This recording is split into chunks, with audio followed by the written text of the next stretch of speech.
백종 교수님 요즘 근황이 어떠세요? 선생님을 못 뵈서 아쉬웠었는데 기쁩니다. 예, 아주 오래된 우리 아끼는 후배 교수이자 지금 현재 우리나라 정신건강 정책의 전문가 그룹의 핵심이죠. 그래서 백종 교수님 뭐 국정기획위원회 또 관여하셨으니까 좀 말씀도 좀 듣고 전치도록 하겠습니다. 큰 박수로 모시겠습니다. 몇 분 한 7분쯤 하면 되나? 예. 뭐 하여튼 우리 뭐 한두 번 하는 거 아니니까 세 사람 다. 예. 오늘 정말 내가 하는 방식 알죠? 네네. 토론이 참 좋으십니다. 그러면 끝낼 준비를 하셔야 되고 예. 토론이 완벽하십니다. 그러면 딱 끝내야 돼. 네, 아주 뭐 뜻깊고 특별한 자리에 있습니다. 그동안에 한 특별한 이유 중에는 이런 국회 토론을 한 10번 하면 이렇게 의원님이 처음부터 끝까지 앉아 있는 자리는 뭐 10번에 한 번 정도나 있을까 말까 하는데 오늘 그렇게 하고 계시고, 그다음에 정신건강 토론회를 오늘처럼 가족 당사자가 이렇게 주최한 것도 이제 저도 처음 경험한 것 같습니다.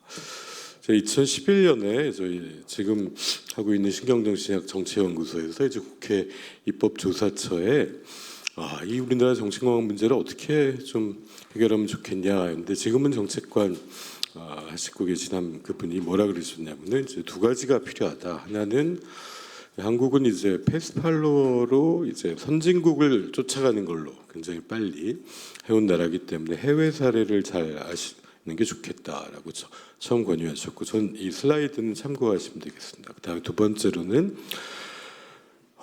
결국은 이제 이게 이 법이 되면 얼마나 많은 사람들이 혜택을 보고 그걸로 인해서 긍정적인 변화가 초래되느냐, 이게 쉽게 말하면 얼마나 표가 되느냐가 한 이슈고, 얼마나 국민을 설득할 수 있는 게 또 다른 이슈냐라는 이제 말씀이었습니다. 그래서 이런 게 정말 우리한테 중요하다고 생각하고 저희도 이제 그런 방향을 고민하고 이제 보고 이게 전달하고 해왔는데, 오늘 이제 여러 정책 그동안에 이제 말 못하셨던 거를 이제 세 분께서 너무나 열정적으로 얘기해 주셨는데, 아마 7분 굉장히 짧은 것 같아서 몇 가지만 좀 토론으로 말씀드리면은, 이게 결국은 이제 국민을 설득하는 것이 가장 중요하다고 생각합니다. 근데 그게 어떻게 될 것인가?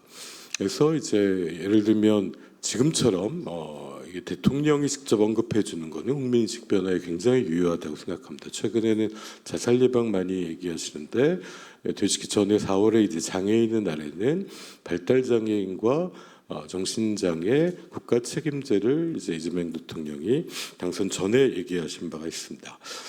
그래가지고 너무나 다들 기뻐하고 이걸 이제 공약이랑 이번에 이제 국정 과제에도 넣으려고 많은 분들이 애쓰셨는데 좀 아쉬움도 많이 있습니다. 이렇게 느끼셨을 텐데 근데 뭐 없진 않습니다.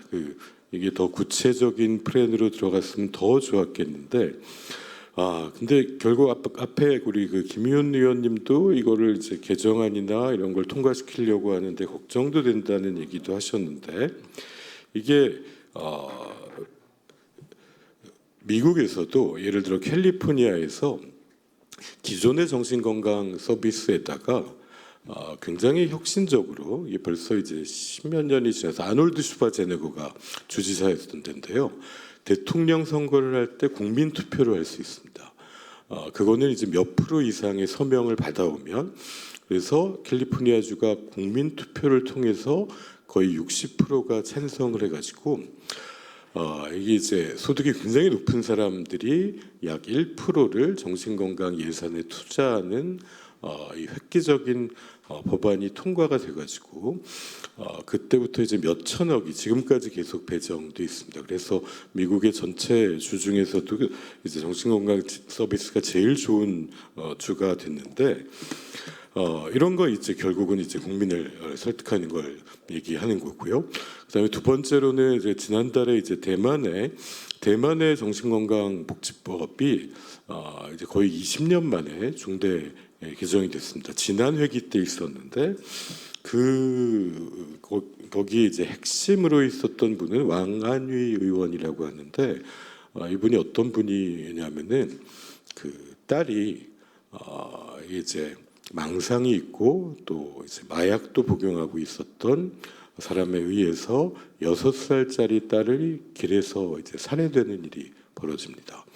국민들이 너무나 분노했고 이제 사형을 시켜야 된다. 심지어는 그 현장에서 경찰이 체포했는데 다른 시민들한테 맞아가지고 뭐 이런 영상까지 있을 정도였습니다. 근데 이 어머니였던 왕안희 의원이 어떻게 얘기를 했냐면은 이게 처벌해야 된다가 아니라 이 문제를 근본적으로 해결하고 싶다.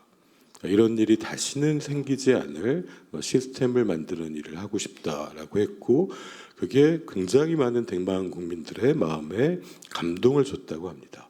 결국 이 다음에 국회의원이 됐습니다. 이분의 임기 동안에 100번 이런 토론회를 했다고 얘기하시더라고요. 100번을 그러니까 이제 100번을 당사자도 만나고 가족 만나는 100번은 전체는 회의일 거고요. 뭐 토론회도 하고 해서 안을 만들어서 통과가 안 될까 싶었는데 마지막 회에 통과가 돼서 지금 그 이전과는 이제 우리나라 센터보다 훨씬 이제 센터 규모가 커지기도 하고 제도가 변경되는 계기가 되기도 했습니다. 그래서 오늘 지금 앞으로 아마 이 국회에 이런 또 이제 대표로도 정신 질환을 가진 사람이 이제 올 수 있고 또 아까 뭐 이한결 우리 대표님도 그런 얘기도 하셨는데 이제 뭐 수가 같은 거 결정할 때 그건 이제 건강보험 건정심이 있는데 그런 데에도 이제 당사자 단체들이 들어가 있습니다. 거기에도 정신질환을 대표하는 분들이 들어가고 이런 걸 통해서 실질적인 변화가 초래돼야 되겠다. 저희가 그런 해외 사례를 볼 때 전에는 제도를 봤는데 제도보다는 저도 최근에는 이제 과정에 더 관심을 많이 갖고 있습니다. 결국 어떻게 해야 과정이 변화가 일어나고 바뀌느냐.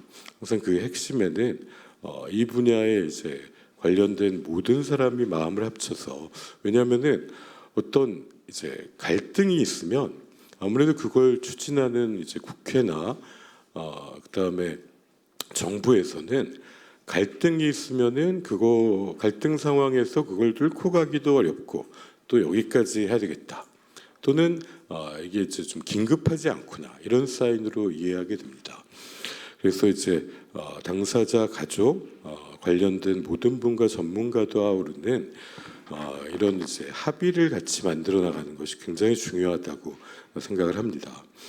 근데 오늘 특히 배점태 회장님이 말씀하신 부분은 제가 신경정신의학회 정책연구소장으로서 공식적으로도 말씀드릴 수 있는 게 거의 학회가 가진 안과 뭐 동일하다고 볼 수 있는 수준입니다. 지금 이제 이번에 한계점들 그리고 이제 이송이 안 되는 문제, 외래치료 지원제 같은 것들도 이게 다 제도는 있는데 왜 이게 법을 바꿔야 될 것이 있고 제도가 있는데 실제로 작동하기 어려운 게 있고 뭐 하나하나 말씀드리면 다 이제 끝이 없습니다만 다 동의할 수 있기 때문에 이렇게 말씀드릴 수 있고 상급 종합병원에도 저희가 우리 김일려 과장님한테도 요즘 많이 부탁드렸던 게 이게 이제 기준에 들어가야 되거든요. 근데 이거는 근데 정말 복지부에서 많이 애써 주시고 계시는데 좀 기대하고 있습니다. 저는 이제 꼭 의료뿐이 아니라 결국은 이제 제대로 치료받아서 회복하는 것과 함께 그 회복에는 이런 이제 사회적 지원이 굉장히 중요한데 의료와 이제 복지사회 서비스 둘 다 정신건강만큼 정말 다양한 나라가 없습니다. 예를 들면 올해 초에 이제 세계은행에서 주최한 이제 편견 해소를 위한 행사가 있었는데 작년 11월에 그 테이블에 이제 앉아 있다가 뭐 이렇게 각 나라의 어려움을 얘기하다가 저는 한국에서 이게 진료하는 건 어떤 어려움이 있냐 그래서 우리가 이제 이게 전문의 접근성은 거의 세계 최고인데 이 상담 시간이 굉장히 짧다. 그런 얘기를 했더니 이제 옆에 있는 분이 우리보다 많냐? 그래서 그러니까 인도에서 오신 분이 300명 본다 그러시더라고요. 하루에. 예, 그래서 전 졌습니다. 말도 못했습니다. 우리가 몇 명 보는지는. 근데 대개의 선진국에서는 뭐 10명 보면 많이 봤다 그러거든요. 그리고 우리 국립정신건강서비스 센터에서 센터장 하신 하기도 쌤이 지금 캐나다에 가서 일하시는데 30명 정도의 중증 정신질환의 커뮤니티에서의 진료를 하는 분을 맡고 계신데 그 30명이 하루가 아니고요. 1년입니다. 1년 동안 30명을 한 분이 담당하고 있는 거죠. 이렇게 그게 나라마다 따지면 정말 한이 없습니다. 근데 확실한 거는 지난달에 저희가 영국에서 할 수 있었던 게 영국은 이 감기 이런 걸로는 병원에 아예 못 갑니다. 그거를 사보험으로 가려고 그러면 100만 원이 듭니다. 한 번 진료 보는데 20분 보는데. 근데 중증에 대해서는 굉장한 서비스가 있습니다. 심지어 뭐 아동 청소년 병동 옆에는 학교도 지어놨습니다. 근데 이거는 이제 결국 그 나라 국민들의 합의인 거죠. 그래서 어느 나라가 좋다 이런 제도가 좋다는 걸 넘어서 우리나라에 맞는 이걸 설득해서 이게 국민들한테도 도움이 된다는 것을 함께 만들어가는 게 필요한데 저는 특히 복지사회 서비스에서는 대표적으로 옆에 배점태 회장님도 말씀하셨는데 장애인 복지법 관련한 이슈가 굉장히 큽니다. 예를 들어 일본에서 정신장애 이게 장애라고 쓰지 않습니다. 일단 정신보건 수첩이라고 표현합니다. 수첩을 받는 사람이 1년에 110만 명입니다. 우리는 10만 명이잖아요. 그러니까 인구를 보정해도 5배가 되거든요. 그럼 어떻게 일본은 110만 명이나 서비스를 받느냐?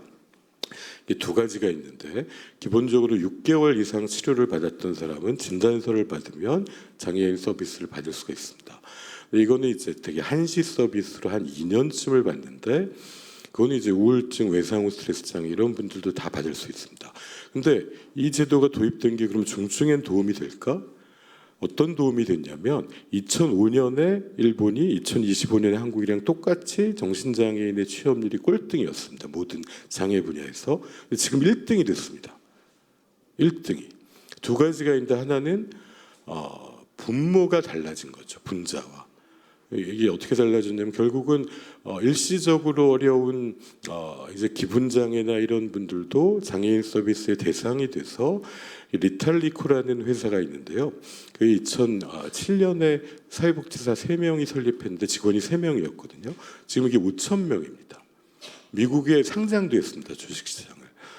그래서 이분들이 뭐 하냐면은 결국 이 정신장애를 정신보건 수첩을 가진 사람들의 취업을 지원하는데 이게 되려면 치료도 같이 돼야 되니까 그 다음에 취업을 한 기관에 맨날 찾아가서 돕다 보니까 취업률이 1등이 되고 장애가 있었다고 해도 일할 수 있구나 이렇게 인식하니까 당연히 국민들의 편견은 줄어들고 그 다음에 복지와 의료가 협력해서 일하는 게 굉장히 자연스러워진 겁니다.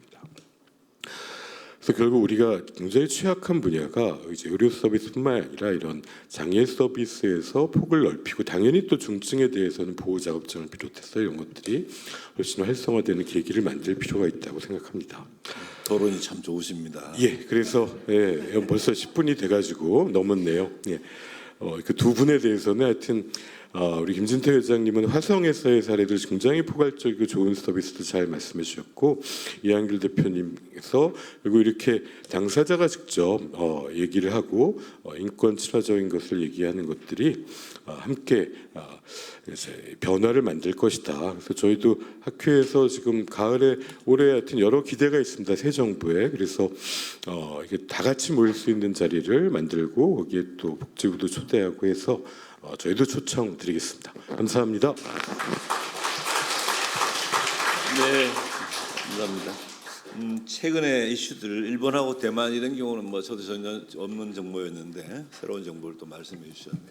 일본이 참 그런 점에서 정말 많이 개선이 됐네요. 예. 나중에 한번 특집을 한번 들어봤으면 좋겠어요. 일본에 대해서는. 알겠습니다. 두 번째 토론 바로 들어가겠습니다.